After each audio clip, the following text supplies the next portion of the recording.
We begin our journey in the quiet space between light and shadow, where the known world of history slowly dissolves into the unknown. Imagine standing on the edge of time, watching the first whispers of civilization emerge like mist over a vast, forgotten landscape. Most of what we think we know about early human societies comes from textbooks and museum exhibits. Yet these are only fragments of a far larger, far stranger story.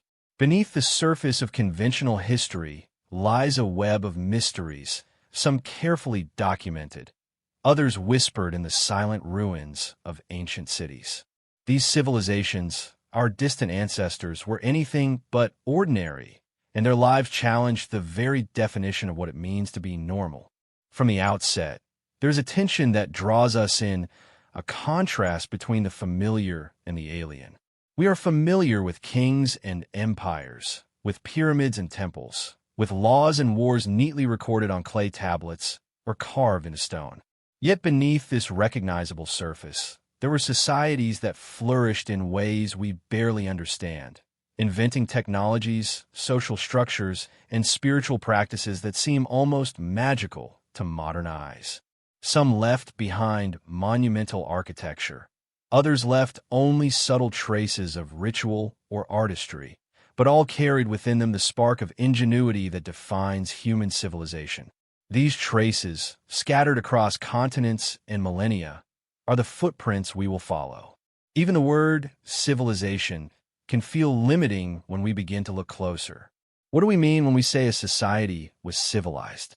Is it the ability to write, to organize, to build monumental structures, or something deeper, something less tangible?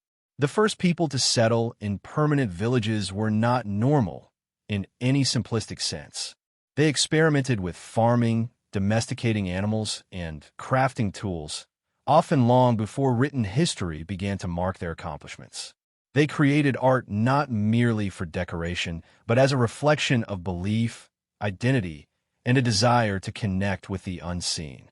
There's a kind of poetry in imagining these first communities, their fires flickering in the dusk, their voices lifting in song, their rituals marking the rhythm of life and death. History, as we often encounter it, tells us what is known. Archaeologists dig, historians write, and schools condense millennia into a few pages. Yet the unknown, the missing chapters, the artifacts we cannot fully explain, the sudden disappearances, invites a quieter fascination.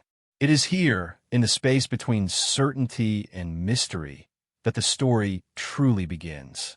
Consider the ruins of a city that thrived thousands of years ago, now silent beneath layers of soil and time.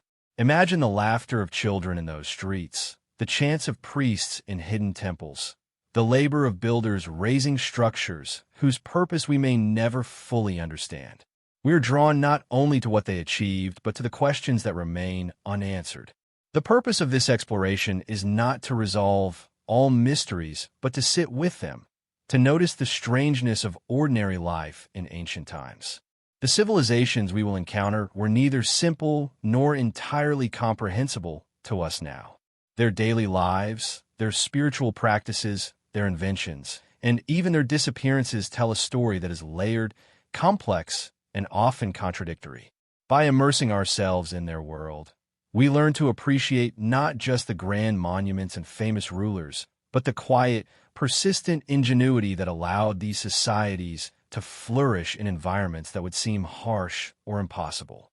As we move forward, the calm, deliberate rhythm of this narrative will guide us through time and across continents.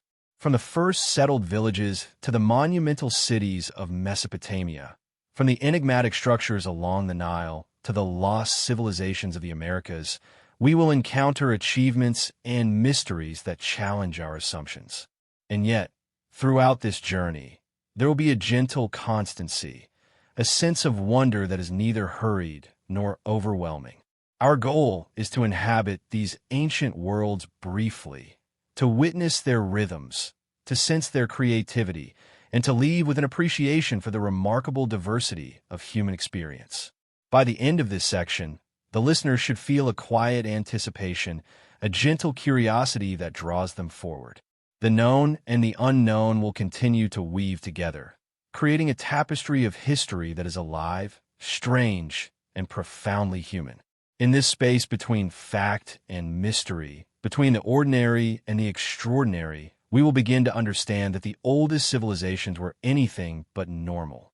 And it is from this threshold, at the very beginning of our story, that we take our first steps into the forgotten landscapes of human ingenuity. Before the rise of cities, before walls and palaces, there was the quiet rhythm of early human life, a rhythm dictated by the sun, the seasons, and the delicate balance between survival and curiosity. In these earliest moments of our story, humans were not yet builders of monumental structures or makers of lasting empires. They were wanderers, gatherers, and hunters, attuned to the landscapes they traversed and the animals they depended upon. And yet, even in this simplicity, there was a subtle sophistication, an instinctive understanding of the world that laid the foundation for everything that would come after. These first communities were experimenting with life itself, learning to manipulate nature in ways that would eventually allow them to remain in one place, cultivate food, and craft a future far more complex than their immediate surroundings might suggest. Imagine a small band of humans settling beside a river, its gentle currents carrying water, fish, and the occasional drifting seed. Their shelters are simple, perhaps woven reeds or wooden frames covered with animal hides. Yet within these modest structures, patterns of social organization quietly emerge. Some gather food from the surrounding forest, others hunt, and still others create tools or care for the young and elderly. Even in the absence of written language, there is communication, ritual, and the passing down of knowledge from one generation to the next. The ingenuity of these early communities is subtle, yet it is revolutionary. The domestication of plants and animals, the understanding of seasonal cycles, the creation of rudimentary storage methods. All of this signals the emergence of intentional, deliberate culture. Archaeological evidence allows us to glimpse these lives in fragments. Stone tools worn smooth by use, pottery vessels bearing intricate designs, and primitive art etched onto cave walls hint at both practicality and imagination. The contrast is striking. The mundane task of cracking nuts or grinding grain exists alongside the creation of symbols and imagery meant to convey ideas or tell stories. In this duality between survival and expression, we begin to sense the complexity of early human societies. Even the smallest discoveries, such as a carefully buried child accompanied by ritual objects or a carved figurine thought to represent a deity or spirit, invite questions about how these people understood their place in the universe. Were they seeking to impose order on the chaos of nature, to honor the forces they could not control, or simply expressing a profound sense of wonder? Perhaps all of these. It is tempting to view these early humans through the lens of modern assumptions, to imagine them as primitive or simple. Yet doing so risks obscuring their remarkable adaptability and creativity. The first experiments in agriculture, for example, were not merely about feeding a growing population. They were about transforming the environment itself.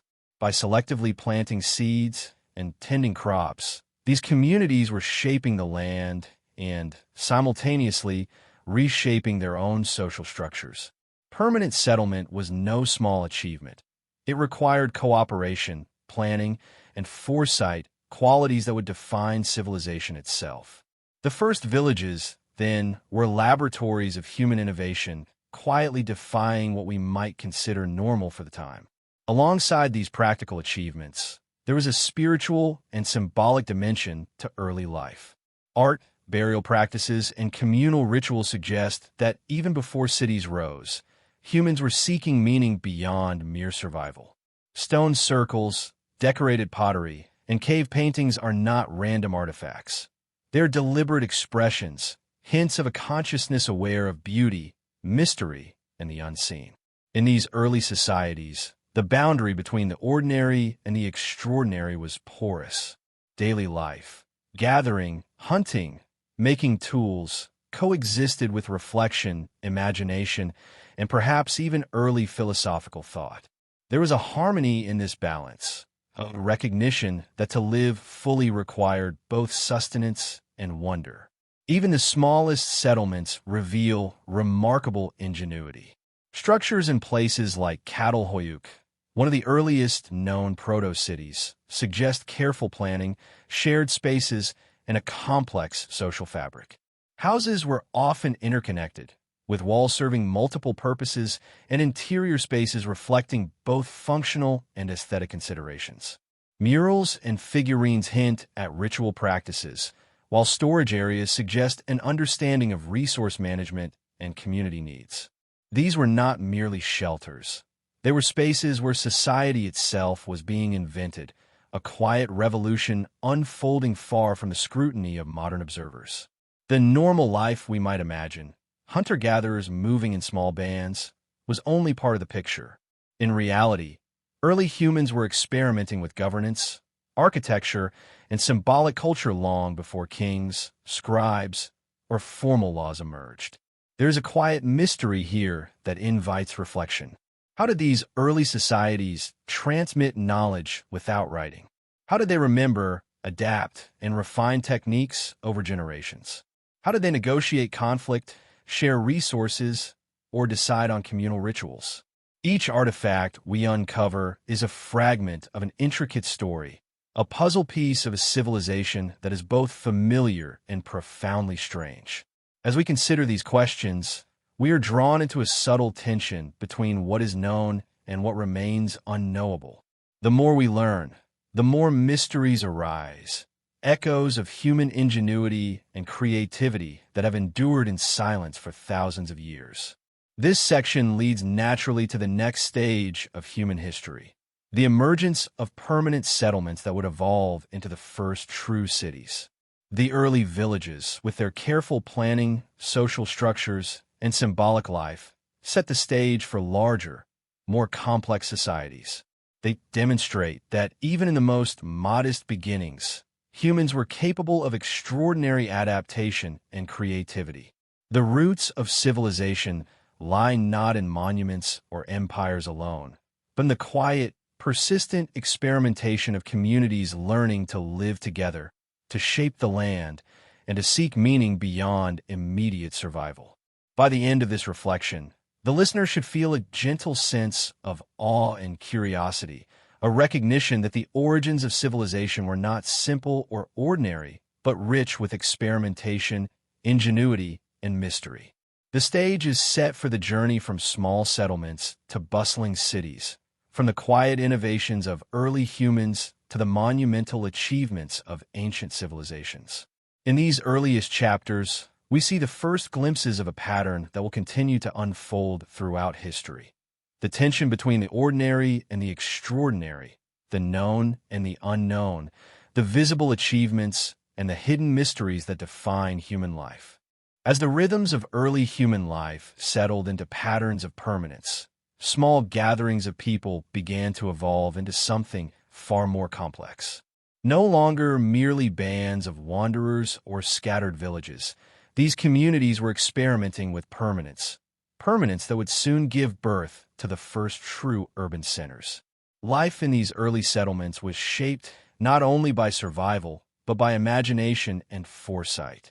The cultivation of crops allowed people to remain in one place, while domesticated animals provided a steady source of labor, food, and companionship. It is here, in these first deliberate attempts to organize life around a fixed home, that we begin to see the subtle precursors of civilization. Imagine a village nestled along the banks of a slow-moving river, its fertile waters reflecting the morning light. Homes are modest, yet carefully planned, clustered close enough to encourage interaction, but spaced to allow privacy. Pathways wind between them, worn smooth by repeated footsteps over generations. In these spaces, we see the earliest forms of social structure taking shape.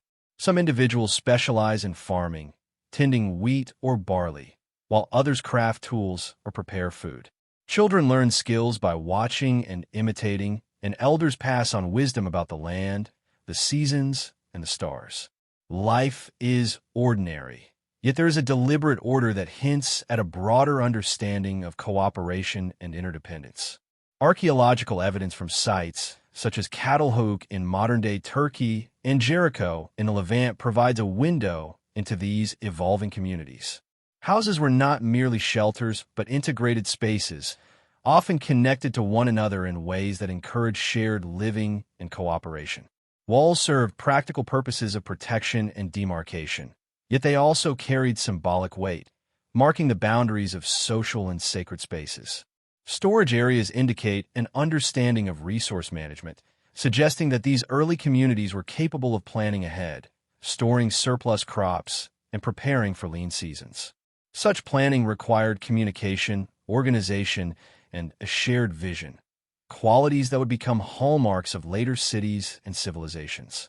Within these settlements, the line between daily necessity and creativity is blurred. Pottery, woven textiles, and carved ornaments hint at both function and artistry, revealing a culture attentive to both practical needs and aesthetic expression. Small figurines, often interpreted as symbols of fertility or spirituality, indicate that these early humans were not solely focused on survival. They were beginning to ask questions about life, death, and the forces that govern their world. The ordinary and extraordinary coexist seamlessly here. The act of planting a seed is as deliberate and thoughtful as the act of crafting a ritual object. In this balance, we sense the emergence of a society that is consciously shaping not only its environment, but its cultural and spiritual identity. Even the layout of early settlements reflects this intricate balance. In some locations, houses cluster around communal spaces, suggesting areas for gatherings, ceremonies, or markets. In others, streets are planned in patterns that anticipate growth, hinting at foresight and governance. There is a rhythm to these spaces, a quiet order that allows a community to function while also leaving room for the unexpected. Within this rhythm, daily life unfolds.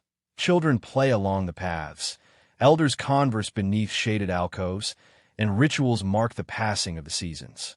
Through careful observation, we can imagine how these small communities laid the foundations for social cohesion, innovation, and cultural continuity. It is tempting to think of early settlements as rudimentary, yet in many ways, they were astonishingly sophisticated. The domestication of plants and animals required a profound understanding of the environment, patience across generations, and coordination among community members. The creation of tools, pottery, and storage vessels demonstrates a combination of observation, experimentation, and adaptation. Even without formal writing, knowledge was encoded in practices, passed down through apprenticeship, ritual, and example. These societies were laboratories of human ingenuity, experimenting with organization, labor, technology, and spirituality in ways that would shape the trajectory of civilization for millennia. Another remarkable aspect of these early settlements is their integration with the natural world. Rivers, forests, and plains were not merely backdrops to human activity. They were essential participants in daily life. Settlements were carefully chosen for access to water, fertile soil, and game, reflecting a sophisticated understanding of geography and ecology. Even more strikingly, there is evidence that some communities actively modified their environment in subtle ways, creating terraces, irrigation channels, or planting specific vegetation to encourage soil fertility and manage water flow.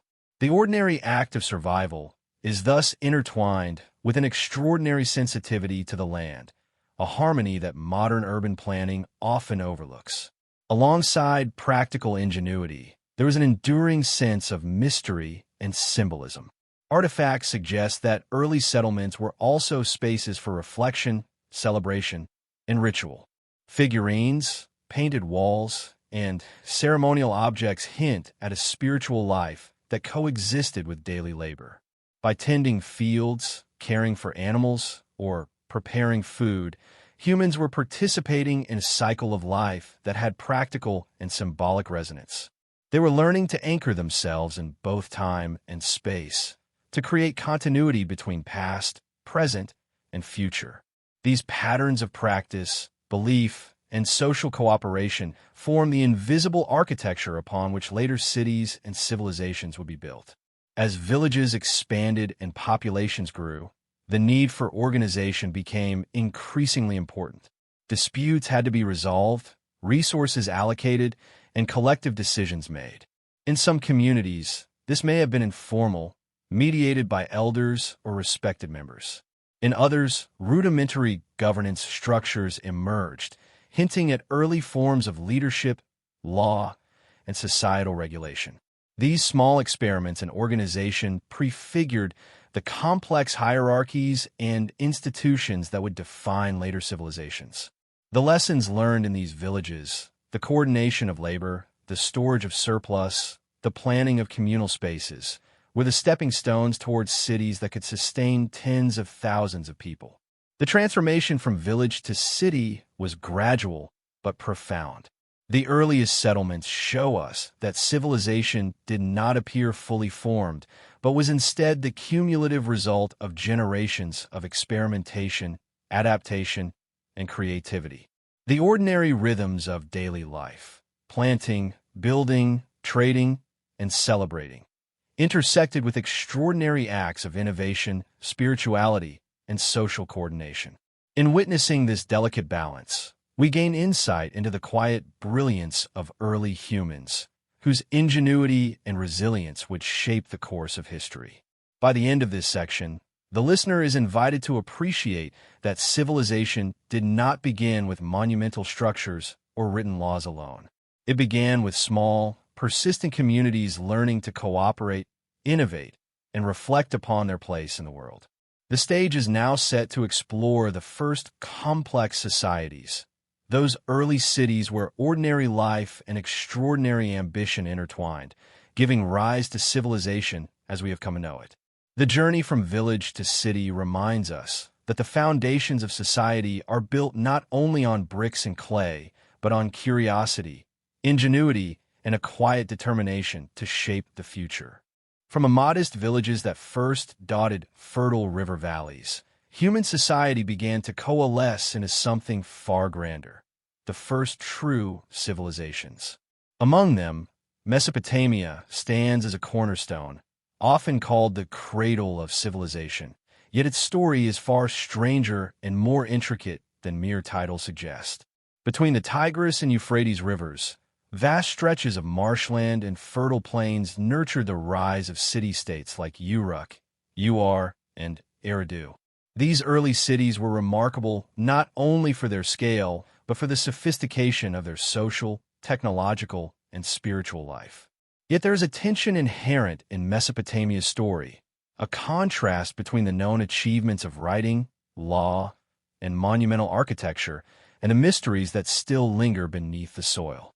It is this interplay of fact and enigma that draws us into the heart of ancient Sumer, where the extraordinary became ordinary and the ordinary held hints of the extraordinary.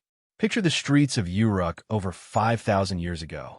Sunlight spills over mud brick walls, casting long shadows across bustling pathways. Merchants call out their wares, children run along the alleys, and priests move solemnly toward temples that rise like mountains in miniature. Water from the rivers irrigates lush fields nearby, providing sustenance to the city's growing population. Life is vibrant, ordered, and deeply ritualistic. Yet, as we imagine this scene, there is also an undercurrent of mystery. How did these early humans organize labor for monumental construction without modern machinery? How did they conceive of writing not merely as a tool for commerce, but as a method to record stories, laws, and even cosmic beliefs? These questions remind us that Mesopotamia's brilliance was as much intellectual and spiritual as it was practical. The invention of cuneiform writing marks a profound turning point in human history. Etched onto clay tablets, these wedge-shaped impressions initially recorded grain rations and trade transactions. Yet over time, they captured epic tales, legal codes, and complex administrative records. Writing allowed the ephemeral, memory, story, and agreement to become permanent. In Mesopotamia, this permanence was revolutionary. It transformed society, enabling kings to assert authority, priests to codify ritual, and citizens to communicate across generations. Yet even with this remarkable technology, mysteries remain.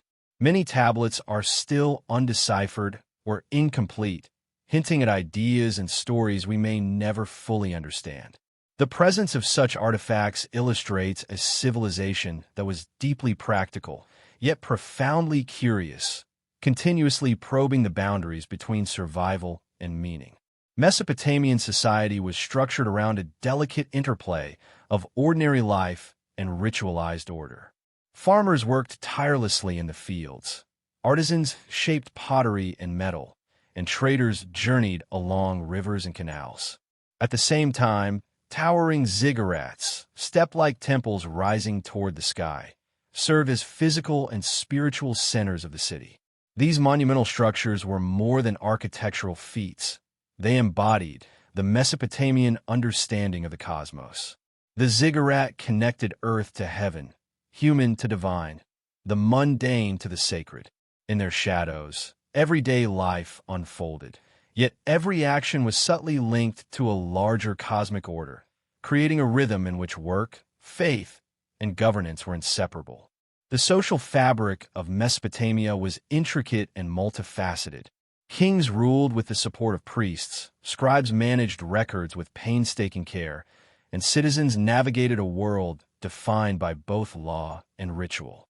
Hammurabi's famous code of laws, for instance, illustrates an early attempt to balance justice with order, protecting property and social hierarchy while also codifying moral principles. Yet even within such clear structures, mysteries persist. The daily beliefs, local customs, and spiritual practices of ordinary citizens remain partially hidden, glimpsed only through fragmented artifacts and tablets. These gaps invite reflection, encouraging us to imagine the lives of those whose voices are lost to time, whose laughter and sorrow once echoed through streets, now buried beneath centuries of sediment. Art and symbolism played a subtle, yet profound role in Mesopotamian life. Cylinder seals, intricate carvings, and ceremonial objects were not merely decorative. They were expressions of identity, authority, and belief. Many bore depictions of gods, mythical creatures, and cosmic events, suggesting a worldview in which humanity, nature, and the divine were intertwined. Ordinary citizens might encounter these symbols daily, reinforcing cultural values, spiritual understanding, and social cohesion. Even in the smallest artifacts, we see a civilization capable of extraordinary abstraction, capable of expressing ideas far beyond immediate survival. These glimpses remind us that the Mesopotamians were not only builders and recorders, but also thinkers, dreamers, and storytellers. Water management was another area in which the brilliance and complexity of Mesopotamian society becomes clear. The Tigris and Euphrates rivers could be both life-giving and destructive, flooding fields unpredictably, yet providing fertile silt for agriculture. To navigate these challenges, early engineers constructed canals, levees, and reservoirs, creating an intricate network that required planning, maintenance, and cooperation. This engineering feat highlights a key aspect of early civilizations: the ability to harness nature without fully controlling it, to anticipate risk while embracing opportunity. In Mesopotamia, human ingenuity met the forces of the environment in a delicate dance, a dynamic tension between order and chaos that echoes through every artifact, structure, and tablet. The mysteries of Mesopotamia extend beyond its technological and social achievements. Archaeologists continue to debate the meanings of enigmatic structures, the purpose of obscure inscriptions, and the origins of certain mythologies. Some sites hint at sudden shifts in population or cultural practices that remain unexplained. Were these changes due to environmental pressures, social upheaval, or contact with distant peoples? While we can reconstruct certain elements with confidence, the full picture remains elusive, leaving us with a sense of awe and curiosity. The known accomplishments of Mesopotamia are extraordinary, yet the unknown, the gaps in understanding, the fragments of lost stories, reminds us that history is never fully settled. Religion and mythology were central to Mesopotamian identity, shaping not only temples and rituals, but also governance and daily life.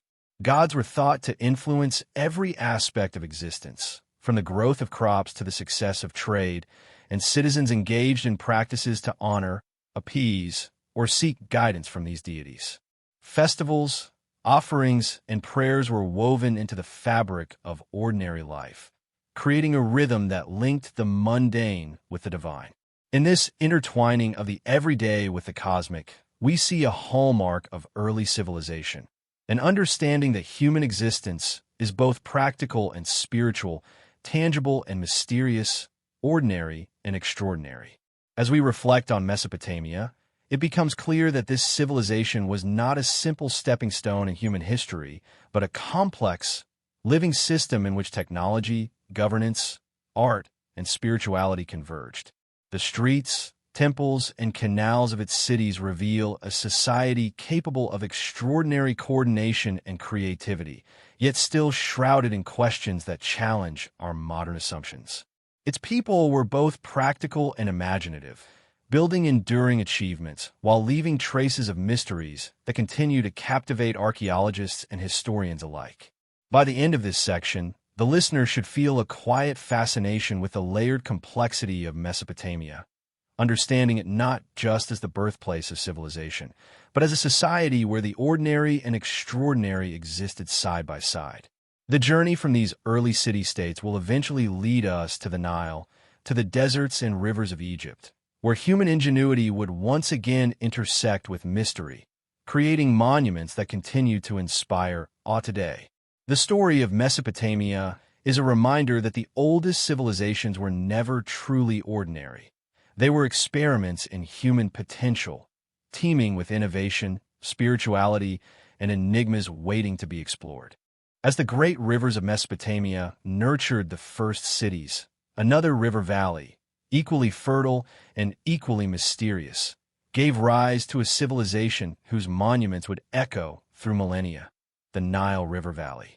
Ancient Egypt, stretching along the winding course of the Nile, represents a civilization where ordinary life and extraordinary ambition were inseparably entwined. Here, the river dictated rhythms of planting and harvest, of celebration and ritual, of life and death. Yet within this natural order, humans carved structures and systems so precise, so monumental, that they continue to inspire awe today. To the people of Egypt, the world was not merely a place of survival. It was a stage for cosmic balance, divine favor, and eternal legacy. Life along the Nile was shaped by the river's predictable cycles. Each year, the inundation brought fertile silt, transforming the arid landscape into a patchwork of green fields. Farmers knew when to sow and when to harvest, and their labor fed not only their families, but the great cities that would rise along the banks. Villages clustered near the river, yet even ordinary homes reflected a careful understanding of environment and material. Mud bricks baked in the sun formed sturdy walls, while reed mats and wooden supports created interiors that were functional yet flexible. Life was intimately tied to the land, yet it was also guided by a sense of order, a principle the Egyptians called ma'at, the balance and harmony that governed both nature and human society. Beyond the fields and villages, monumental architecture began to appear, signaling a civilization whose ambitions extended far beyond mere survival. Early mastabas, simple rectangular tombs of mud brick, eventually gave way to the Great Pyramids of Giza, engineered with a precision that still challenges modern understanding. These structures were not only resting places for pharaohs, but symbols of cosmic order, linking the human and divine. Each stone, carefully placed, reflected the Egyptians' meticulous understanding of geometry, labor organization, and celestial alignment. The ordinary lives of builders, laborers, and craftsmen were intertwined with a vision of eternity, their daily work forming part of a larger, almost sacred, rhythm. The spiritual life of ancient Egypt infused even the most mundane aspects of existence. Temples, shrines, and tombs were centers not only of worship, but of education, art, and governance. The pharaoh, considered both king and god, presided over a complex society that balanced earthly needs with cosmic responsibilities. Priests oversaw rituals to honor deities, ensure the flooding of the Nile, and maintain Ma'at throughout the land. Ordinary citizens participated in festivals, offerings, and household rituals, connecting their daily actions to the divine order. Here, the extraordinary was not distant or separate. It was woven into every act, every decision, every cycle of life. Art and symbolism in Egypt were pervasive, reflecting a worldview that linked life, death, and the eternal. Wall paintings depicted gods, mythical creatures, and scenes of daily life with remarkable consistency and clarity. Hieroglyphs, the complex writing system of the Egyptians, combined visual beauty with linguistic precision, recording not only practical matters, but religious texts, royal decrees, and stories of creation. Even small artifacts, from amulets to decorated pottery, carried symbolic weight, offering protection, status, or spiritual guidance.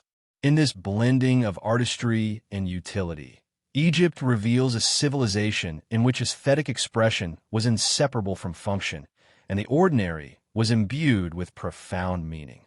The Nile also enabled a remarkable degree of connectivity and trade. Boats navigated its waters, linking villages and cities, and carrying goods, ideas, and cultural practices along its course. This mobility fostered economic stability and the exchange of knowledge, while also spreading religious and artistic traditions. Trade networks extended beyond the Nile, reaching into Africa, the Near East, and the Mediterranean. Through these interactions, Egypt absorbed influences from distant lands while maintaining a distinct cultural identity, a balance between openness and preservation that helped sustain the civilization for thousands of years. Society in ancient Egypt was stratified, yet interconnected. At the top, the pharaoh's authority was absolute, legitimized by divine sanction. Below him were nobles, priests, and scribes, each fulfilling roles essential to governance, ritual, and record-keeping. Farmers and laborers formed the foundation of society, their labor sustaining both life and monumental construction. Despite hierarchies, there was a shared understanding that each person's role contributed to the stability of the state and the cosmic order.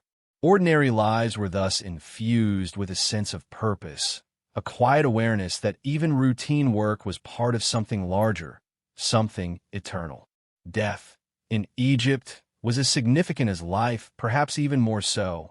The elaborate funerary practices, tombs, and mummification techniques reflected a profound belief in the afterlife. Life was viewed as a preparation for eternity, and death as a transition to a parallel realm where the soul would journey among gods and ancestors. Tombs were stocked with food, treasures, and objects deemed necessary for the next world. Walls depicted scenes of provision and protection, creating a continuum between the living and the dead.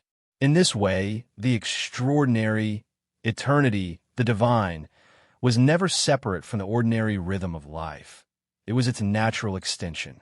Yet for all the clarity we have about ancient Egypt, mysteries remain. How were the pyramids built with such precision? What methods did artisans use to achieve the striking uniformity of their hieroglyphs and sculptures?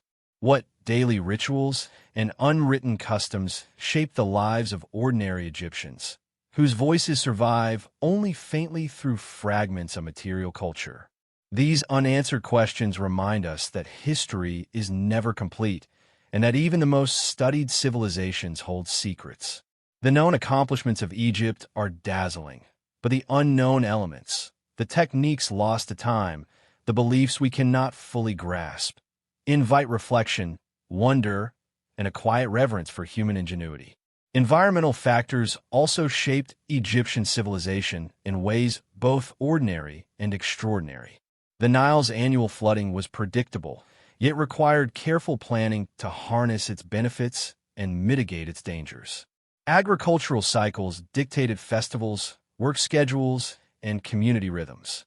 The desert surrounding the fertile strip provided both protection and isolation, allowing civilization to flourish while shielding it from certain invasions.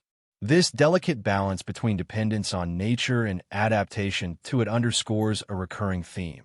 The oldest civilizations were intimately connected to their environment, blending practical survival with profound awareness of the unseen forces shaping their world. Education and record-keeping were critical to sustaining this complex society. Scribes were trained for years to master the intricate system of hieroglyphs, ensuring continuity of administration, ritual, and historical record. Knowledge was encoded not only in writing, but in the oral traditions, rituals, and practical skills passed down through generations. Ordinary citizens absorbed lessons in agriculture, craft, and morality from their communities, forming a continuous chain of learning that connected the past to the future. Civilization, in Egypt as elsewhere, was therefore an experiment in continuity as much as it was in construction or conquest. The Nile civilization also teaches us about resilience and adaptation. Over millennia, the Egyptians faced political upheaval, invasions, and environmental changes. Yet through it all, they maintained cultural continuity, architectural innovation, and spiritual depth. This resilience was rooted in the integration of ordinary life with extraordinary vision, in the blending of survival with ritual, labor with art, and time-bound human existence with the eternal. Ancient Egypt demonstrates that civilization is not merely the sum of monuments and laws, but the persistent rhythm of human ingenuity shaped by geography, belief, and imagination. By the end of this reflection, the listener should feel the layered complexity of ancient Egypt, a civilization where ordinary villagers and extraordinary pharaohs, farmers and priests, daily labor and eternal aspiration existed side by side. The Nile nurtured both sustenance and imagination, grounding society while lifting it toward the stars.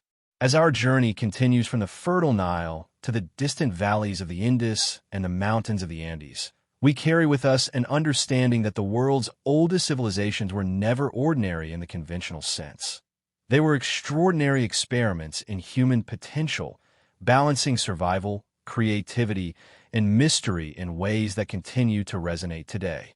While the Nile nurtured the grandeur of Egypt, far to the east, along the fertile plains of the Indus River, another civilization quietly rose, leaving behind cities of remarkable order and sophistication. The Indus Valley Civilization, stretching across modern-day Pakistan and northwest India, presents one of history's most enigmatic urban societies. Unlike Mesopotamia or Egypt, where monumental temples and pyramids dominate our imagination, the Indus people built cities with an almost obsessive attention to planning, infrastructure, and daily life. Streets ran in perfect grids, drainage systems channeled water with extraordinary precision, and houses often included private wells and bathing areas. This civilization was extraordinary not through ostentation, but through its subtle mastery of organization, hygiene, and community living, a sophistication that continues to intrigue archaeologists and historians. The city of Mohenjo-Daro, often considered the jewel of the Indus Valley, offers a glimpse into a society deeply concerned with balance and order.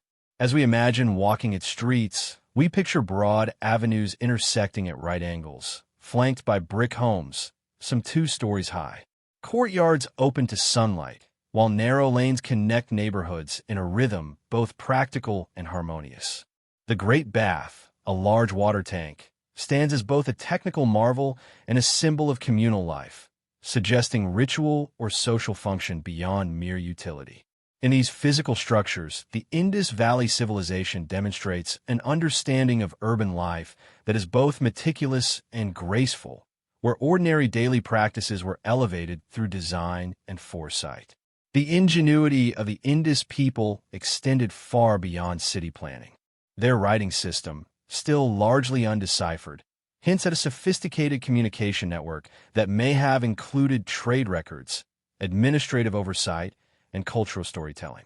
Unlike the pictographs of Egypt or the wedge-shaped cuneiform of Mesopotamia, Indus script remains a tantalizing mystery, a window into thoughts, identities, and perhaps beliefs we may never fully grasp. Each symbol carved onto a small seal or inscribed on pottery reminds us that civilization is not only a matter of stone and brick, but also of ideas preserved in subtle, almost invisible ways. The unknown elements of Indus writing create a quiet tension between what we can reconstruct and what remains lost, inviting us to imagine the human lives behind these traces. Trade and connectivity were central to the Indus Valley civilization. Evidence of standardized weights and measures, along with artifacts made from materials sourced hundreds of kilometers away, suggests an extensive network linking distant regions. Cities along the Indus were not isolated. They communicated, exchanged goods, and shared cultural practices. This connectivity enabled economic stability and allowed the civilization to flourish for centuries.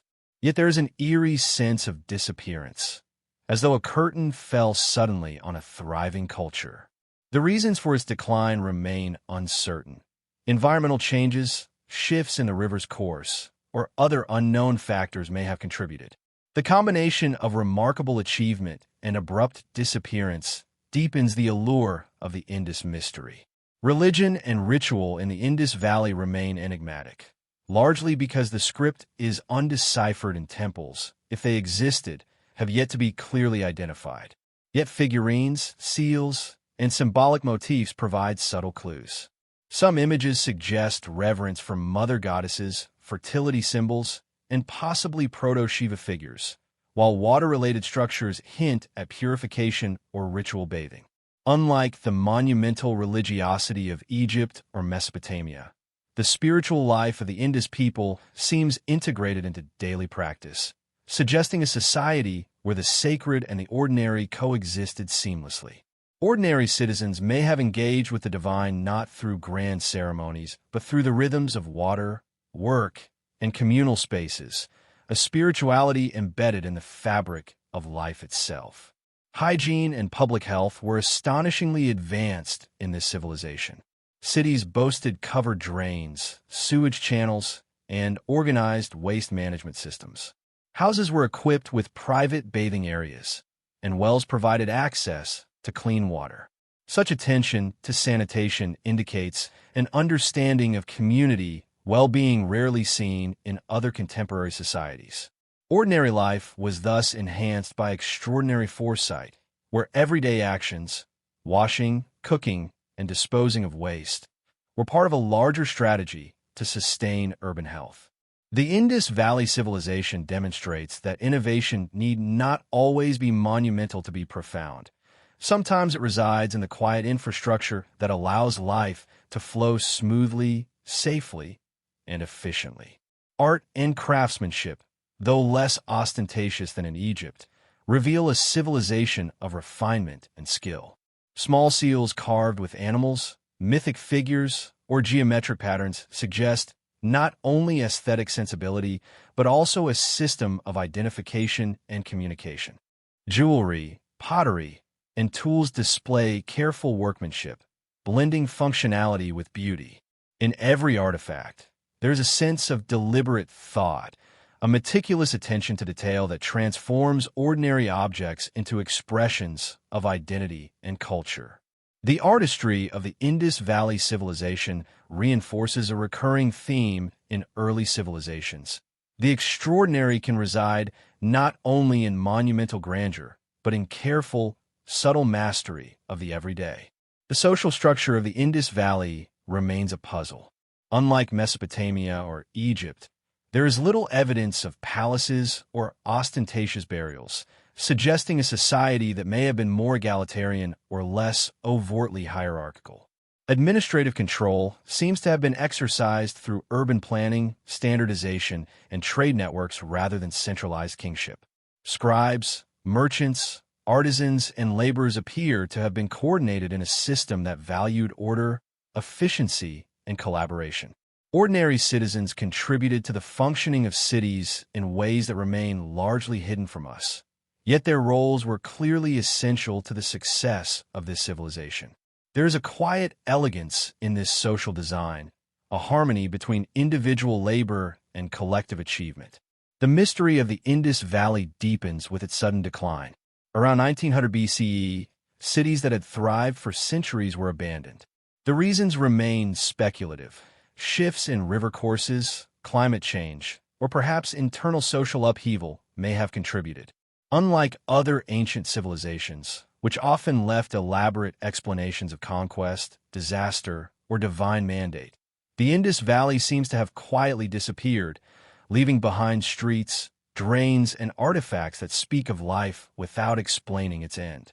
This abrupt vanishing adds a haunting dimension to the narrative, reminding us that even the most carefully structured societies are vulnerable to forces beyond their control.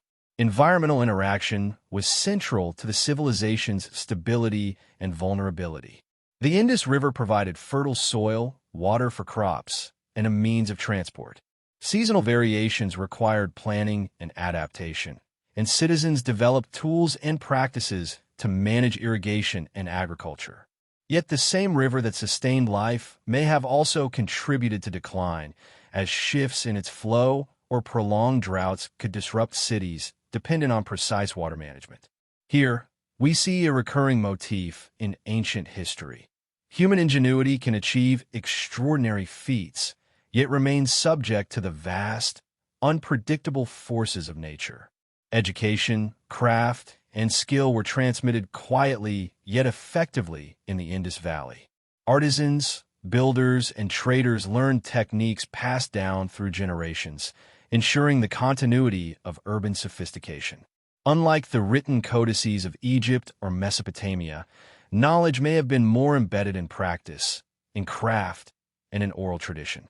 This emphasizes a form of civilization built on lived expertise and collective memory rather than monumental literature, highlighting that the extraordinary can be contained in human skill, not only in writing or stone. By the end of our reflection on the Indus Valley civilization, a clear pattern emerges. The oldest civilizations were not simply places of survival or spectacle. They were laboratories of human ingenuity, where ordinary life was intertwined with extraordinary systems of organization, spirituality, and adaptation. Cities like Mohenjo-daro show us that civilization could flourish quietly, without pyramids or kings, yet with an elegance and precision that continues to astonish us today. The unknowns, the undeciphered script, the unclear religious practices, the mysterious decline, leave space for curiosity, wonder, and contemplation, the same qualities that draw us into history's mysteries in the first place. As our journey moves from the Indus Valley to the distant Andes, we carry forward an understanding that human creativity, social organization, and adaptation have always walked hand in hand with uncertainty. Civilization is as much about mastery of the everyday as it is about grandeur, and the oldest cultures reveal that innovation often flourishes in subtlety, discipline, and harmonious living. The Indus Valley teaches us that sometimes the extraordinary is quiet, practical, and invisible at first glance. Yet its impact echoes across millennia, challenging our assumptions and inviting us to see the ordinary as a foundation for marvels yet to be fully understood. Far to the northeast of the Indus Valley, along the winding course of the Yellow River, another civilization quietly took shape, leaving behind a legacy of enduring culture and profound innovation. Ancient China, particularly during the early dynastic periods, present a civilization where human ingenuity and the natural world were deeply intertwined. The Yellow River, often called China's Sorrow for its devastating floods, also provided fertile soil and a lifeline for communities that would eventually coalesce into complex societies. Here, ordinary villagers and early rulers alike had to negotiate a delicate balance, harnessing the river's bounty while respecting its destructive power. This constant dialogue between human aspiration and environmental challenge shaped not only agriculture, but philosophy, governance, and daily life, creating a civilization both resilient and contemplative. Early settlements along the Yellow River began modestly, with families cultivating millet, barley, and early forms of rice. Villages formed around communal wells and simple earthen structures, their inhabitants working the land, tending livestock, and developing skills that would be passed down for generations. Yet these early communities were not content merely to survive. The Yellow River demanded ingenuity. Flood control, irrigation systems, and terracing allowed settlements to stabilize and grow. Ordinary labor, such as digging canals or reinforcing embankments, was elevated into a communal responsibility, a testament to the intertwining of everyday life with a broader, almost philosophical, understanding of balance. From these early beginnings, complex social structures emerged. By the time of the Xia and Shang dynasties, Chinese society had developed systems of hierarchy, ritual, and governance that laid the foundations for thousands of years of continuity. Kings were not only political rulers, but spiritual intermediaries, mediating between heaven and earth. Their authority was legitimized through rituals, oracle bones, and ancestral worship. Yet beneath this apparent top-down structure, ordinary villagers, artisans, and farmers contributed in indispensable ways, sustaining the economy, crafting tools, and ensuring the smooth functioning of society. In ancient China, the extraordinary, the divine right of kings, celestial mandates, elaborate bronze casting, was inseparable from the ordinary daily rhythms of planting, harvesting, and communal labor. One of the most striking features of early Chinese civilization is its mastery of bronze. Artisans produced weapons, ritual vessels, and ceremonial objects with remarkable precision, combining artistry with functionality. Each piece, from a ritual tripod to a finely cast sword, reflected not only technical skill, but an understanding of social and spiritual significance. Bronze was not merely metal. It was a medium through which ordinary work and extraordinary purpose converged. These objects were used in ceremonies that linked the living with ancestors and deities, reinforcing societal cohesion and embedding spiritual consciousness into material culture. In this way, craftsmanship becomes a lens through which we can glimpse both everyday life and the higher aspirations of early Chinese society. Writing, too, emerged as a critical tool of civilization. The earliest known Chinese script, found on oracle bones, served as a medium for divination, record-keeping, and communication with ancestors. Ordinary events, such as harvests, wars, and weather patterns, were inscribed alongside questions posed to ancestors or deities, blending the practical with the sacred. Unlike the undeciphered script of the Indus Valley, Chinese writing offers a bridge between past and present, revealing not only societal concerns, but the inner lives and contemplations of those who lived thousands of years ago. The act of recording information itself became a sacred task, connecting ordinary scribes to the extraordinary purpose of preserving knowledge and guiding the future. Agriculture remained the lifeblood of early China. It was framed by both innovation and philosophy. Villagers employed crop rotation, irrigation, and selective breeding to sustain yields, while philosophical traditions, later formalized in Confucian and Taoist thought, emphasized harmony with nature. Early Chinese cosmology linked human behavior with natural rhythms, suggesting that morality, governance, and environmental stewardship were inseparable. Ordinary actions, planting a field, tending livestock, observing seasonal changes, were imbued with significance, reflecting a worldview in which the mundane and the cosmic were interwoven. Civilization, in this sense, was not only a material achievement, but a moral and spiritual endeavor. The Yellow River itself was both a source of life and a force of destruction. Its floods could devastate crops, sweep away homes, and alter landscapes in an instant. Yet these challenges spurred engineering ingenuity. Levees, canals, and reservoirs allowed communities to harness the river while mitigating its dangers. These interventions required coordination, foresight, and communal effort. Ordinary villagers contributed daily labor to maintain infrastructure, while leaders organized large-scale projects that would sustain cities and agriculture for generations. Here, the contrast between the destructive power of nature and human resilience creates a quiet tension, a reminder that even the most stable civilizations exist in delicate equilibrium with their environment. The spiritual and ritual dimensions of early Chinese civilization were intricately connected to everyday life. Ancestor worship, divination, and ceremonial rites provided a framework for understanding both personal and societal destiny. Ordinary people participated in rituals that honored ancestors, sought divine guidance, or marked seasonal changes. These practices reinforced social cohesion and ethical norms while linking the human experience to forces beyond immediate perception. The extraordinary, the intervention of spirits, the voice of ancestors, the cosmic order, was never far from ordinary actions such as preparing food, cleaning a home, or cultivating a field. In early China, life itself was ritualized, and every gesture carried potential meaning. Trade and connectivity were essential to sustaining early Chinese cities. The Yellow River Valley was rich in resources, yet communities also relied on exchanges of jade, salt, pottery, and grain with neighboring regions. These interactions facilitated technological innovation, cultural transmission, and social stability.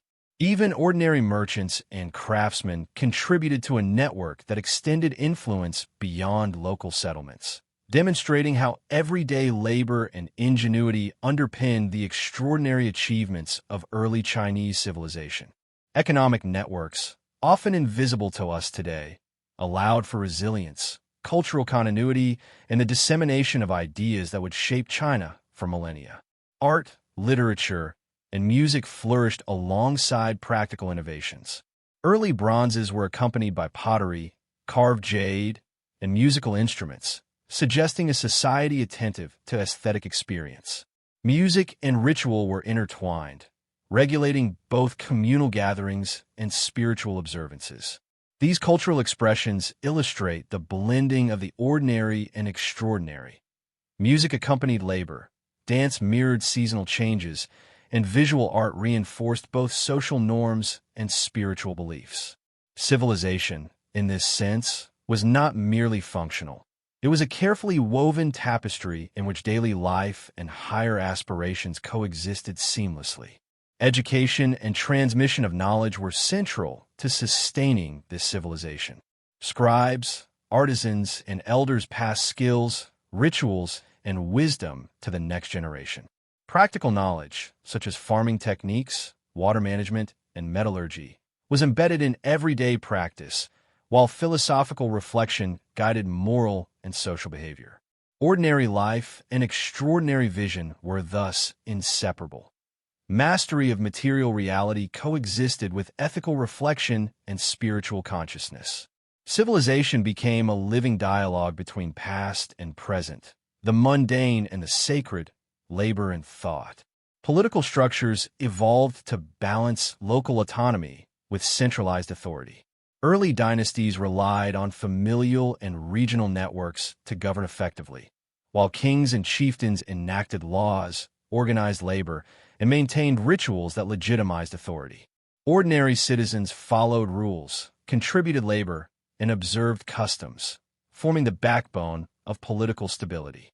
The extraordinary, the mandate of heaven, dynastic succession, ceremonial rites, was reinforced through everyday participation, reminding us that societal cohesion emerges from countless ordinary actions woven into structured systems.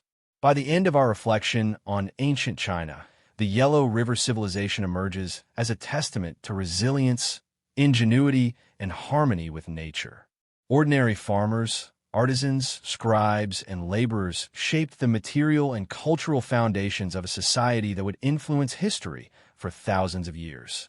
Extraordinary achievements, bronze casting, oracle bone divination, urban planning, were inseparable from the rhythm of daily life, demonstrating that civilization is as much about careful practice as it is about monumental breakthroughs. The interplay of the known and unknown, the visible and invisible, the ordinary and extraordinary, forms a recurring theme in the story of humanity's earliest societies. As our journey moves from the fertile plains of the Yellow River to the mysterious civilizations of the Americas, we carry forward an understanding that human societies have always sought balance between survival and innovation, between the seen and the unseen, between the ordinary and the extraordinary. Ancient China reminds us that civilization is a living, breathing system in which every small action contributes to the grandeur and mystery that endures across time. Throughout history, humans have looked to the sky with awe and wonder.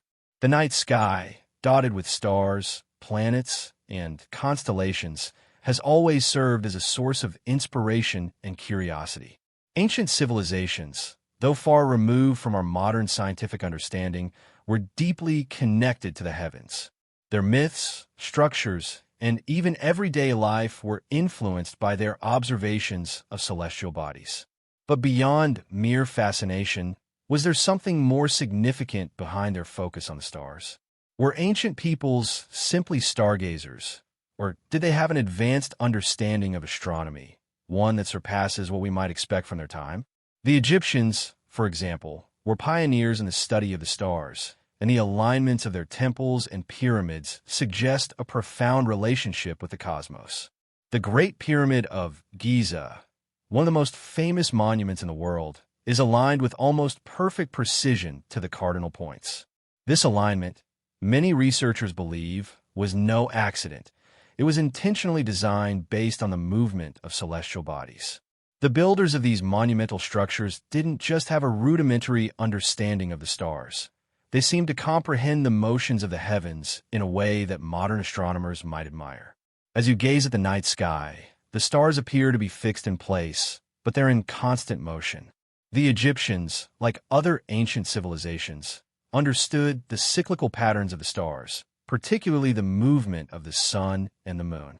The annual flooding of the Nile, a phenomenon that was central to their agriculture and economy, was tied to the heliacal rising of the star Sirius. This star's appearance in the pre-dawn sky marked the beginning of the annual flooding, which enriched the soil with nutrients, ensuring the success of the crops.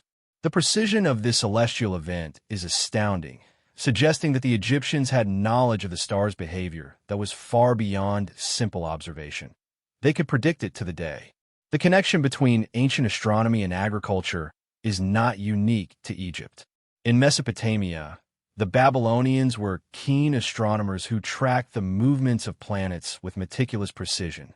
Their understanding of the heavens was not just for religious purposes, but also had practical implications for timekeeping, navigation, and even the planning of warfare.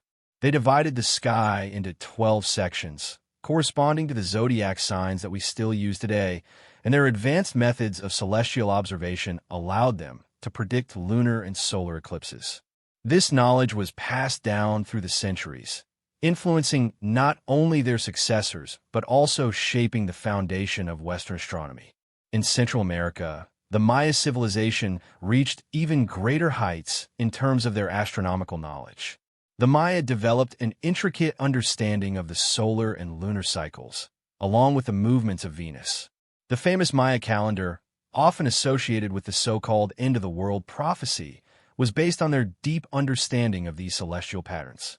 Unlike the Western calendar, which is based on the solar year, the Maya used multiple calendars, each focusing on different aspects of time, some for agricultural purposes, some for religious rituals, and others for astronomical observations. The Maya built observatories, such as the one at Uaxactán in Guatemala, to monitor the sky and predict the movements of celestial bodies. One of the most remarkable features of Maya astronomy was their ability to track the orbit of Venus, which has a cycle of 584 days. They incorporated Venus's movement into their religious practices, associating the planet with gods and rituals. The fact that they could align their temples and cities with the movements of Venus speaks to a level of astronomical sophistication that is astounding for a civilization that existed thousands of years ago. But it's not just the civilizations of Egypt, Mesopotamia, and the Maya that offer clues to ancient astronomical knowledge. The builders of Stonehenge in Britain also demonstrated an advanced understanding of the heavens. The monument, built around 4,000 years ago, is aligned with the solstices, the longest and shortest days of the year. The positioning of the stones in a circular formation suggests a purposeful intent to track the sun's movement across the sky, marking significant points in the solar year. The alignment of Stonehenge with the solstices has led some researchers to propose that it may have served as a massive observatory used to monitor and predict solar and lunar events. In fact, many ancient cultures, across continents and separated by vast distances, shared a similar understanding of the stars, suggesting that the knowledge of the heavens was far more widespread than we might assume. The precise alignments of their temples, pyramids, and ceremonial structures indicate a unified interest in celestial events. But what is perhaps most fascinating is the sense of reverence that these cultures placed upon the stars. It's not merely that they observed the stars. They saw them as divine, as messengers from the gods. The movements of the heavens were often intertwined with religious beliefs and rituals, where the cycles of the moon, the rising of certain stars, and the changing position of the sun were viewed as expressions of divine will. The question arises, how did these ancient civilizations, with their limited tools and technologies, develop such an advanced understanding of the stars? Was it purely through observation and trial and error, or could there have been some other factor at play? The complexity of their astronomical knowledge has led some to speculate that these cultures had access to lost knowledge, or perhaps even external influences. Some fringe theories suggest that ancient civilizations were in contact with extraterrestrial beings, who may have shared knowledge of the stars and advanced technologies with them. While these theories remain speculative, the fact remains that the astronomical achievements of these ancient societies are remarkable.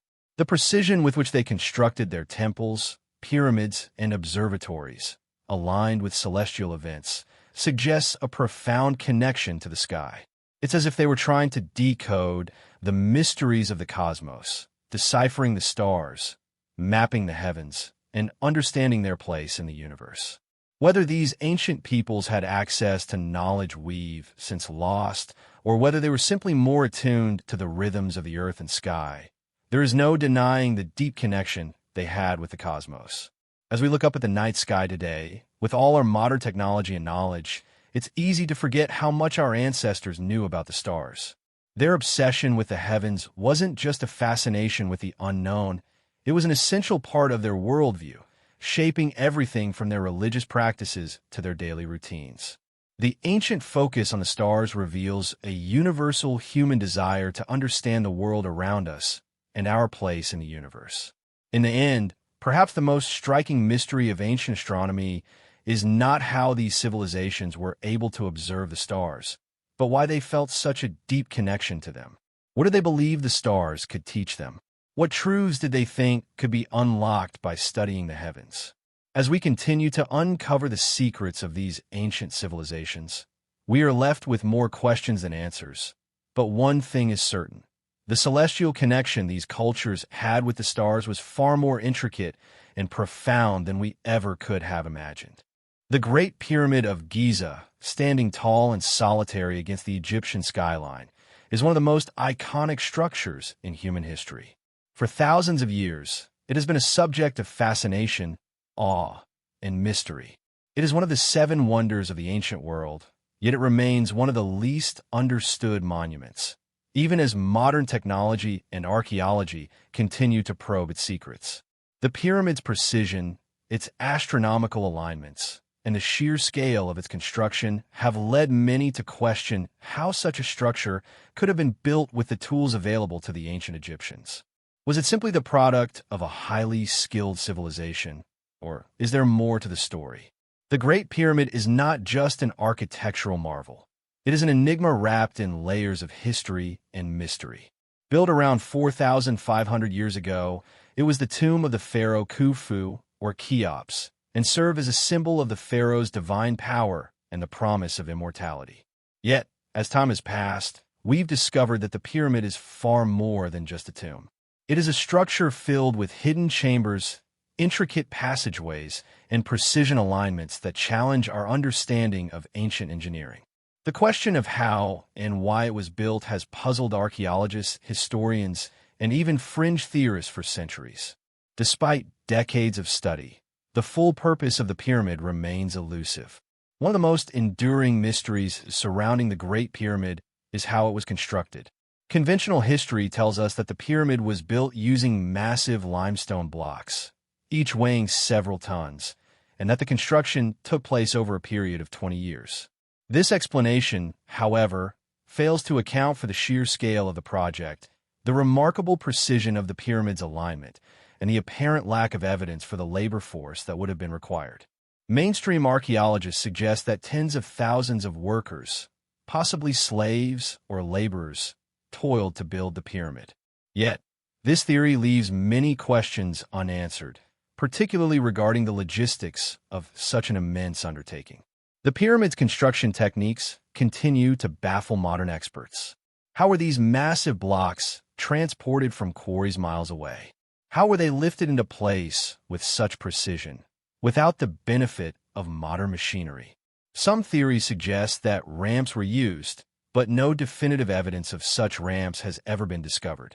Other, more unconventional theories propose that the ancient Egyptians possessed lost technologies, possibly even advanced tools or methods that have since been forgotten. Could the Egyptians have used some form of levitation or anti-gravity technology to move and position the stones? While these ideas may sound fantastical, the precise construction of the pyramid, with its near-perfect alignment to the cardinal directions and its unique mathematical proportions, hints at a level of knowledge and skill that goes beyond what was traditionally thought possible at the time. Adding to the mystery is the pyramid's relationship to astronomy.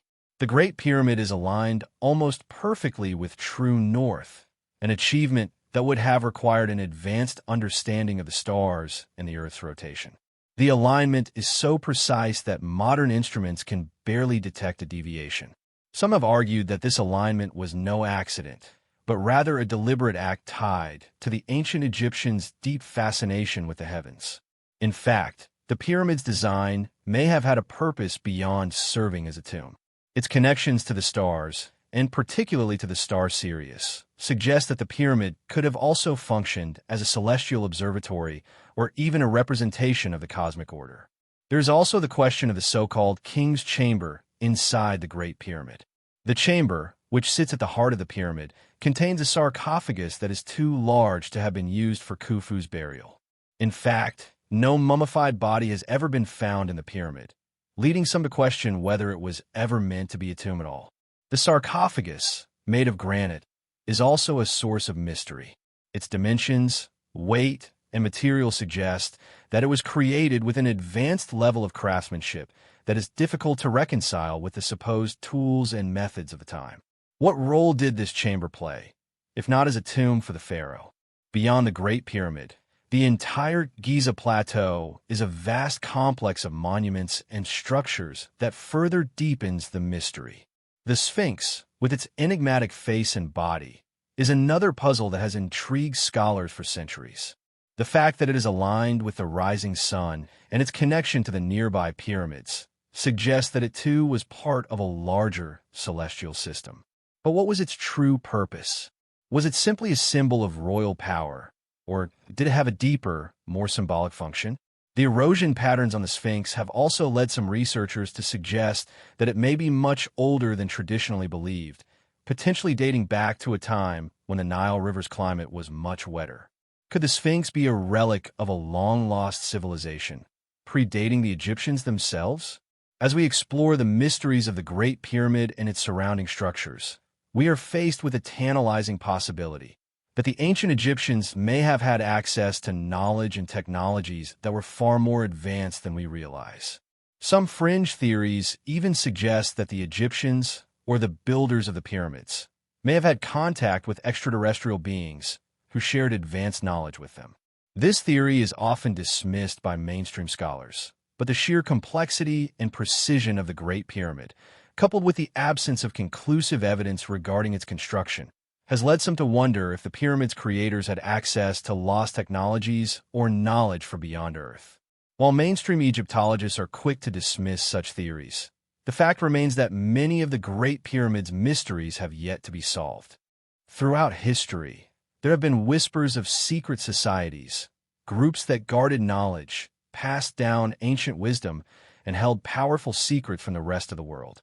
These societies, often shrouded in mystery and steeped in esoteric rituals, have played an intriguing role in the development of human civilization. From the hidden teachings of ancient Egypt to the medieval secrecy of the Freemasons, the existence of these secretive orders raises the question: what was it that they knew, and why did they keep it hidden? One of the earliest known examples of secret societies is found in ancient Egypt, where priesthoods and esoteric schools guarded sacred knowledge, particularly in the realms of astronomy, mathematics, and architecture. The Egyptian priests were considered the custodians of divine wisdom. Their teachings regarded as so powerful that they were reserved only for those initiated into their sacred orders. The pyramid builders themselves, some researchers suggest, may have been part of these secret priestly orders, possessing knowledge far beyond the average Egyptian. The secrecy surrounding Egyptian knowledge wasn't merely about controlling the masses. It was about protecting sacred truths. The construction of the pyramids, with their advanced mathematical precision and astronomical alignments, was seen not only as a means of glorifying the pharaohs, but also as an effort to reflect divine order. Only the highest-ranking priests and officials could understand the full scope of this knowledge. The idea that the pyramids were built as more than tombs, that they held hidden meanings, codes, or even purposes unknown to most Egyptians, has intrigued modern researchers and fueled theories about the ancient mystery schools. Beyond Egypt, the concept of secret societies can be traced to other ancient civilizations as well. In Mesopotamia, for instance, the Sumerians, regarded as one of the earliest advanced civilizations, developed a rich tapestry of religious and philosophical ideas that were passed down through specialized priesthoods. These priests, who controlled access to sacred texts and rituals, were not merely religious figures, but intellectuals who held power through knowledge. The famous Epic of Gilgamesh, one of the oldest known works of literature, may have been a product of such intellectual secrecy, with certain passages and symbols only understandable to a select few. In ancient Greece, secret societies flourished as well. The most famous of these was the Eleusinian Mysteries, a religious cult that centered around the goddess Demeter and her daughter Persephone. These mysteries were deeply esoteric and were known only to those initiated into their rites. The teachings and rituals were believed to provide initiates with special knowledge about life, death, and the afterlife, and were considered essential for achieving personal enlightenment. What these mysteries actually involved remains a topic of speculation, as the initiates were sworn to secrecy. Some theorists believe that the rituals may have had profound spiritual or even psychological effects, altering the consciousness of those who participated. Similarly, the Pythagoreans, followers of the Greek philosopher Pythagoras, formed a secretive society that combined mathematical study with spiritual philosophy. Pythagoras himself was not only interested in numbers and geometry, but also in the mystical properties of the universe. The Pythagoreans believed in the interconnectedness of all things and viewed numbers as the fundamental building blocks of existence. This belief in the divine order of numbers laid the foundation for later mathematical and scientific discoveries, but much of their teachings were kept hidden from the public eye, passed only to those who had been initiated into the group. The belief that numbers and mathematics held the key to understanding the cosmos was a concept that transcended cultures and found its way into the teachings of later secret societies. Fast forward to the Middle Ages, and secret societies such as the Freemasons emerge, carrying forward the ancient traditions of hidden knowledge. The Freemasons, with their complex symbols, rituals, and allegories, have often been seen as modern-day successors to the mystery schools of ancient Egypt and Greece. But while their public role was largely as a fraternal organization, there has long been speculation about the deeper knowledge they may have guarded. Freemasonry, founded on the principles of brotherhood and moral development, also has ties to architecture, especially the building of cathedrals and other monumental structures. The idea that their symbols might encode hidden teachings, perhaps related to ancient mysteries or even lost technologies, has led to numerous conspiracy theories over the years. One of the most enduring symbols associated with the Freemasons is the all-seeing eye, often depicted on the Great Seal of the United States. This symbol, which evokes images of divine insight and hidden knowledge, has led many to wonder if the Freemasons have preserved ancient secrets related to human civilization's lost wisdom. The inclusion of such symbols in public institutions, such as government buildings and currency, raises intriguing questions about how ancient knowledge, possibly passed through secretive societies, continues to influence modern culture. The role of secret societies in preserving knowledge, however, wasn't just about keeping secrets for power or control. It was often about safeguarding information that was thought to be too dangerous for the general population. This can be seen in the role of alchemists in medieval Europe, whose studies in chemistry, metallurgy, and philosophy were often cloaked in secrecy. Alchemists, much like the earlier priests and philosophers, believed they were uncovering the hidden truths of the universe. Some scholars have suggested that their experiments and the symbolism associated with alchemy may have been a form of coded knowledge, information that, if fully understood, could unlock the secrets of life, transformation, and perhaps even immortality. In the Renaissance period, secret societies like the Rosicrucians and the Illuminati rose to prominence. As we delve deeper into the history of ancient civilizations, one of the most captivating and enduring mysteries is the presence of lost technologies, sophisticated tools, methods, and systems that seem to have vanished from the historical record. While we are accustomed to thinking of the ancient world as primitive, it is clear that many of these civilizations possessed knowledge and capabilities that continue to baffle modern researchers. The question is, where did these technologies come from? And why did they disappear, seemingly without a trace? One of the most intriguing examples of lost technology can be found in the precision of ancient architecture. The Great Pyramids of Egypt, with their near-perfect alignments to the cardinal directions and their intricate internal chambers, are often cited as evidence of a level of engineering far beyond what we would expect from a civilization that lacked modern tools. How did the Egyptians manage to transport and place massive stones, some weighing several tons, with such precision? No definitive answer has been found, and the tools and methods used to achieve such feats remain a mystery. Some scholars suggest that the ancient Egyptians may have possessed tools or techniques that have since been lost to history. The precision with which the pyramids were built, down to the millimeter, implies the use of advanced measurement systems, possibly even more sophisticated than our own in some respects.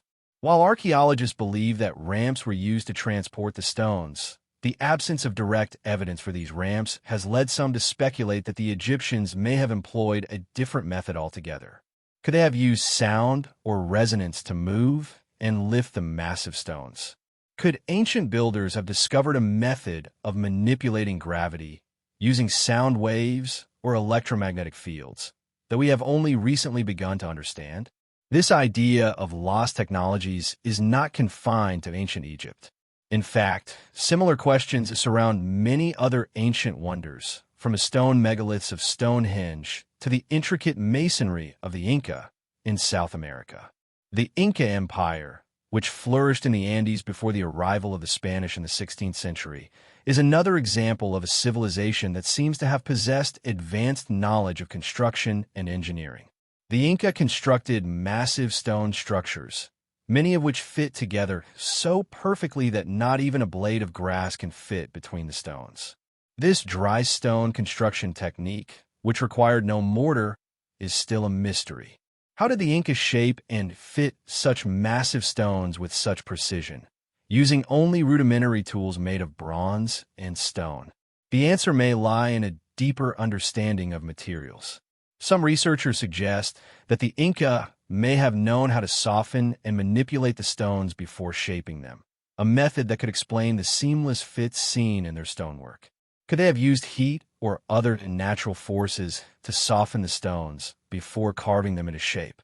The fact that no written records exist to explain these techniques leaves us to wonder whether the Inca had access to a technology that has since been forgotten or lost over time. Similarly, the stone structures of ancient Peru, such as those found at Machu Picchu, continue to astound modern engineers. Machu Picchu, built on a mountaintop over 2,000 meters above sea level, is a feat of engineering that has yet to be fully explained.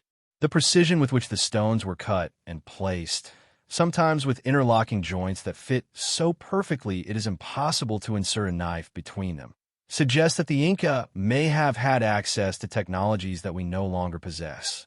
The mystery deepens when we consider that Machu Picchu was built without the use of wheels, metals, or draft animals. How did the Inca move these massive stones, each weighing up to several tons, in a place high in the mountains? Another compelling case of lost technology comes from the ancient Greeks. The Antikythera mechanism, a sophisticated analog computer discovered in a shipwreck off the coast of the Greek island of Antikythera, has baffled scientists since its discovery in 1901.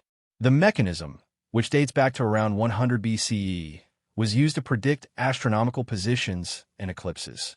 The level of sophistication involved in creating such a device, essentially a computer powered by gears and wheels, is astounding for its time. In fact, the technology required to make such a device was not seen again until the 14th century in Europe, leading some to question how the ancient Greeks were able to achieve such technological advances. The Antikythera mechanism raises a larger question about the nature of technological development in the ancient world. How is it possible that such advanced tools and devices existed in a time when written records were still in their infancy? Could it be that the ancient Greeks and other civilizations were not as primitive as we often think, but were instead working with technologies that were far ahead of their time? And if so, why did this knowledge disappear? One theory that has been proposed is that ancient civilizations may have possessed access to advanced knowledge or technologies that were lost due to war, natural disaster, or the passage of time. Could some civilizations have experienced a form of technological regression after a cataclysmic event? There are theories that suggest that an advanced civilization existed thousands of years ago, one that may have been responsible for the advanced technologies found in places like Egypt, Greece, and Peru. If this civilization did exist, what happened to it? Did it collapse, leaving behind only faint traces of its once great accomplishments? There are also speculations that lost technologies could have been destroyed deliberately, either to prevent their misuse or to keep them out of the hands of the general population.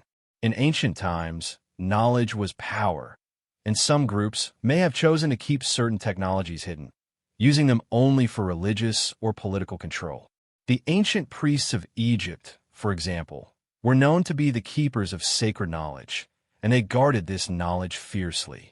Throughout history, there have been numerous references to catastrophic events, massive floods, fires, earthquakes, and other natural disasters that seem to have drastically altered the course of human civilization.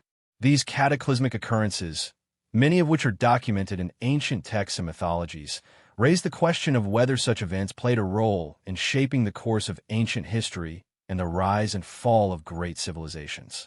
Were these disasters mere allegories or actual historical events that left an indelible mark on the ancient world? One of the most famous examples of a cataclysmic event is the biblical flood, as described in the story of Noah's Arkansas. Many cultures around the world have their own versions of a great flood myth, with the most notable parallels being found in Mesopotamian texts such as the Epic of Gilgamesh. These stories all share similar elements: a great flood sent by the gods to wipe out humanity, a lone survivor, and a boat that saves a chosen few. While the flood in the Bible is often interpreted as a religious allegory, the presence of similar flood myths in cultures from different parts of the world suggests that these stories could be based on an actual catastrophic event. Some geologists and historians believe that the global flood myths are based on a series of large-scale flooding events that occurred during the end of the last ice age, roughly 12,000 years ago.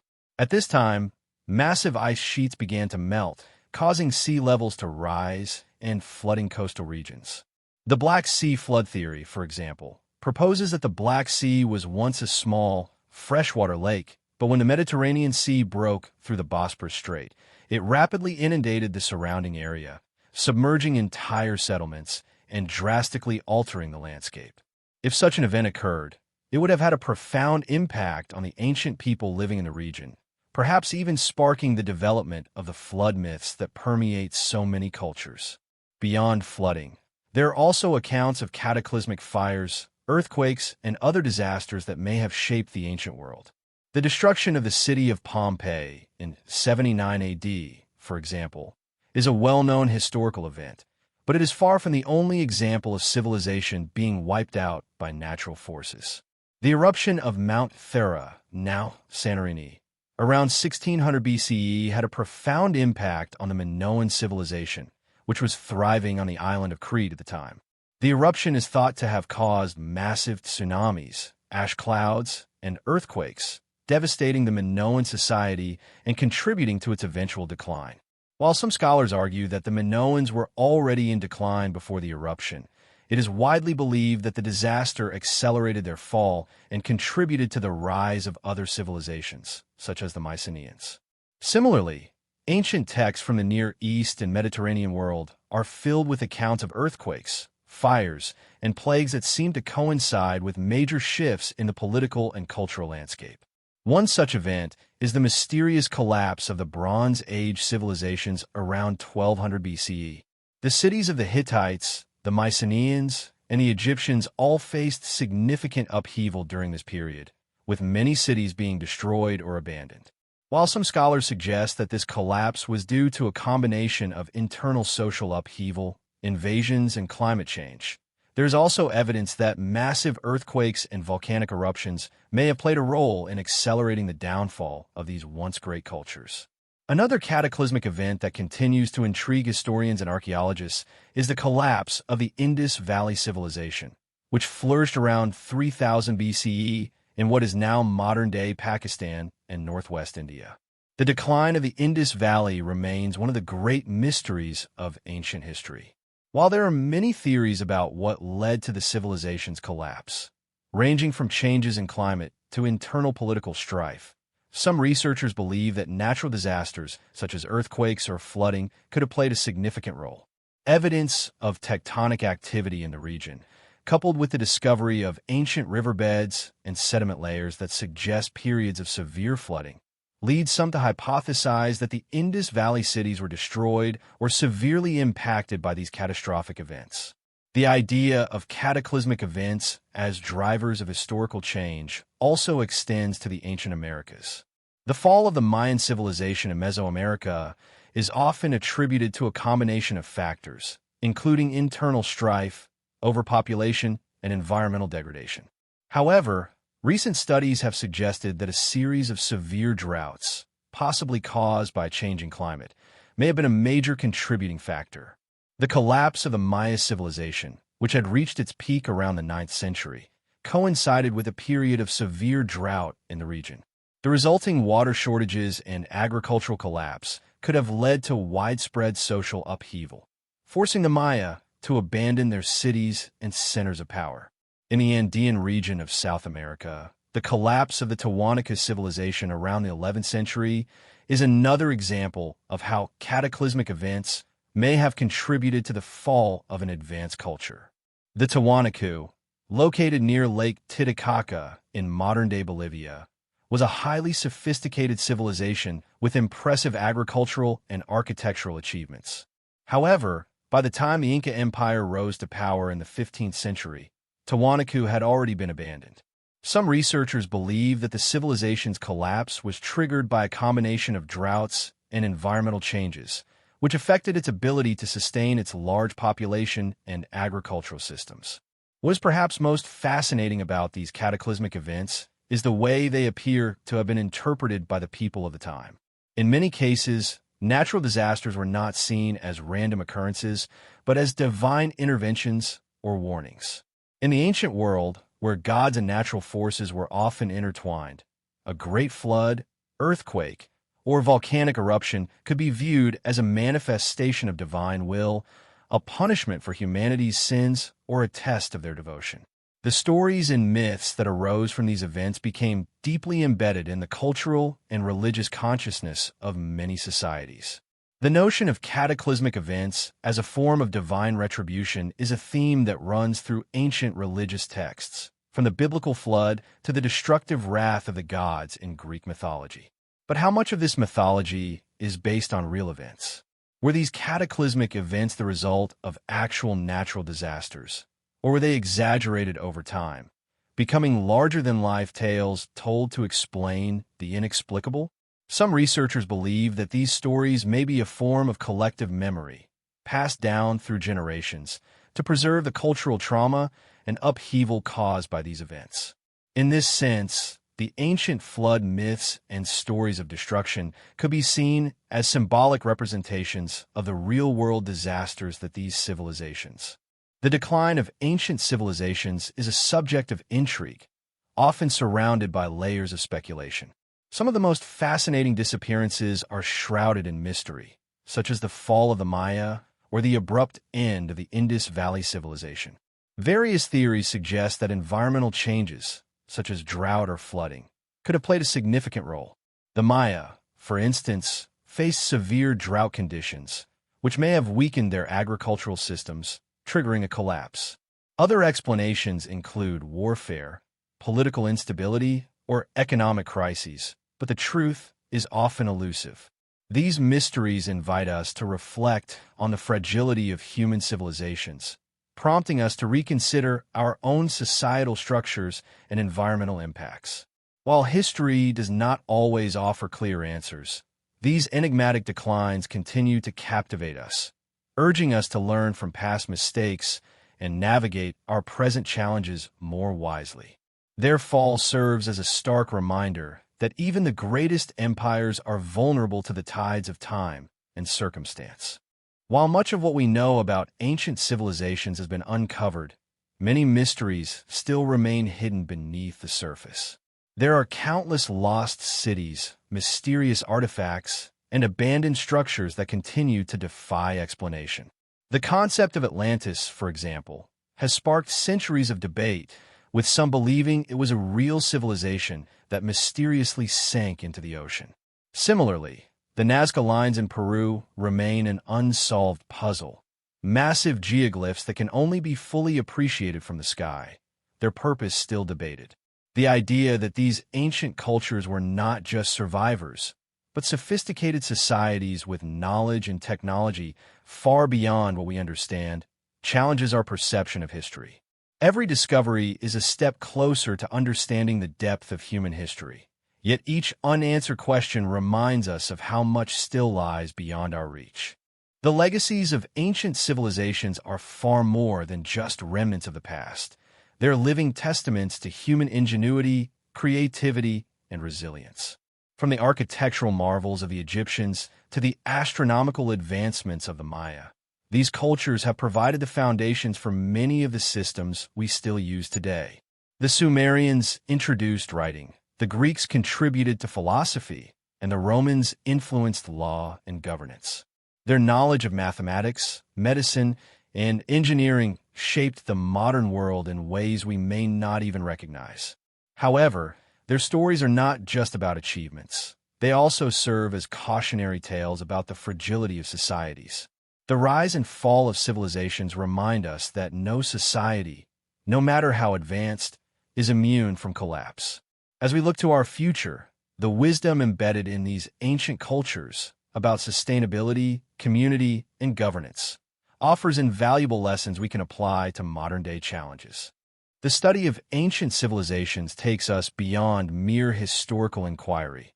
It poses philosophical questions about the nature of humanity itself. As we uncover remnants of lost cities and decipher ancient texts, we often find that the greatest mysteries lie not just in the physical remains, but in the gaps of history, the things we may never understand. The fall of the Maya, the sudden disappearance of the Indus Valley civilization, and the possible existence of Atlantis suggest that civilizations can rise to unimaginable heights and yet fall into obscurity. These ancient mysteries stir a sense of wonder, urging us to consider our place in the world and the impermanence of human achievements. As we face our own societal challenges, these ancient stories provide both caution and inspiration. We may never know all the answers, but the quest for knowledge, the drive to understand, is timeless. The mystery of ancient civilizations, both solved and unsolved, is a reminder that our story is part of a much larger, ongoing narrative.